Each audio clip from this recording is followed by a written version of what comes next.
బుట్టెల మరో ప్రకటన చూస్తున్నాం. వరంగల్ జిల్లా వర్ధన్నపేట ఎమ్మెల్యేకు నిరసన శాఖ తగ్గినది. అభివృద్ధి పనుల కోసం వర్ధన్నపేట ఎమ్మెల్యేగా నాగరాజు వచ్చారు.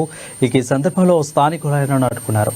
గెలిచి 2 ఏళ్ళు అవుతున్నా ఇప్పటి వరకు రాలేదని, ఇవాళ ఇనుమాములలోనే అభివృద్ధి కార్యక్రమాలకు ఏ అర్హతతో వస్తున్నారంటూ స్థానికులు నిలదీశారు. ఇక డివిజన్ అభివృద్ధి చేశావంటూ స్థానికులు మండిపడుతున్నారు. స్థానికులు తిరుగుబాటుతో చేసేదేమీ లేక ఎమ్మెల్యే నాగరాజు తిరిగి వెళ్ళిపోయారు. తిరిగి మరింత సమాచారం అందించేందుకు మా ప్రతినిధి మౌనిష్ సిద్ధంగా ఉన్నారు. మౌనిష్, చెప్పండి అప్డేట్స్ అంటే ఎందుకు ఎమ్మెల్యేలని ఎదుర్కోవడం జరిగింది? ఎమ్మెల్యే వెళ్ళిపోయారా? ఏం జరిగింది అసలు? ఈశ్వరున్ వర్ధన్నపేట నియోజకవర్గ ఎమ్మెల్యే కేఆర్ నాగరాజుకి ఈ రోజు నిరసన సిగ తగిలింది.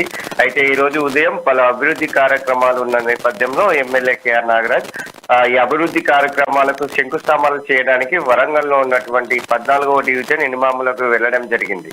అయితే ఈ నేపథ్యంలో 14వ డివిజన్ స్థానికులు కాలనీ యొక్క అభివృద్ధి పనులపై ఎమ్మెల్యేను నిలదీయడం అయితే జరిగింది. ఇటు కాలనీ అడ్డుకొని వాళ్ళైతే ఈ కాలనీకి ఎందుకు వచ్చారంటూ నిలదీయడం అయితే జరిగింది. అయితే ఎమ్మెల్యేగా గెలిచిన 2 సంవత్సరాలు అవుతున్నా ఒక్కసారి కూడా మా కాలనీ వైపు రాలేదని, కాలనీలో ఎలాంటి అభివృద్ధి పనులు జరగలేదని, కాలనీ యొక్క అభివృద్ధి కొరకు ఓట్లు వేసి గెలిపించుకుంటే 2 సంవత్సరాల కాలం లో కూడా ఒక్కసారిగా కూడా ఎమ్మెల్యే ఇటువైపు చూడలేదంటే అయితే వారైతే ప్రశ్నించడం జరిగింది. అదే విధంగా అభివృద్ధి పనులు కూడా చేయలేదని ఎమ్మెల్యేపై ఇటు స్థానికులు అయితే ఆగ్రహం అయితే వ్యక్తం చేయడం జరిగింది. దీంతో ఈ స్థానిక ఎలక్షన్స్ ఉన్న నేపథ్యంలోనే వస్తారా అంటూ వారైతే నిలదీయడం జరిగింది.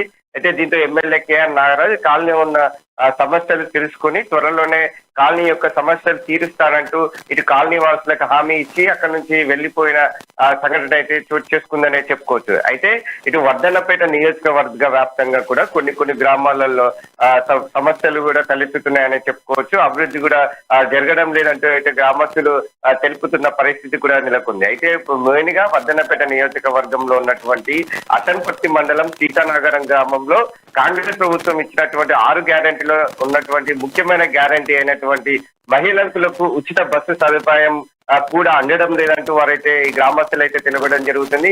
ఈ ఉచిత బస్సు సదుపాయం ఏమో కానీ మాకు ఉన్న బస్సు కూడా ఊరికి రావడం లేదని, మేము తీవ్ర ఇబ్బందులకు గురి అవుతున్నామంటే ఇటు గ్రామస్తులు కూడా వర్ధన్నపేట నియోజకవర్గం గ్రామస్తులు కూడా తెలుపుతున్న పరిస్థితి. ఏదైనా మటుకి ఎమ్మెల్యే కొంచెం నియోజకవర్గ అభివృద్ధికి అయితే పాల్పడాలంటూ స్థానికులు అయితే చెప్పుకుంటున్న నేపథ్యం కనిపిస్తుంది. Varun, right, thank you Monish for the updates.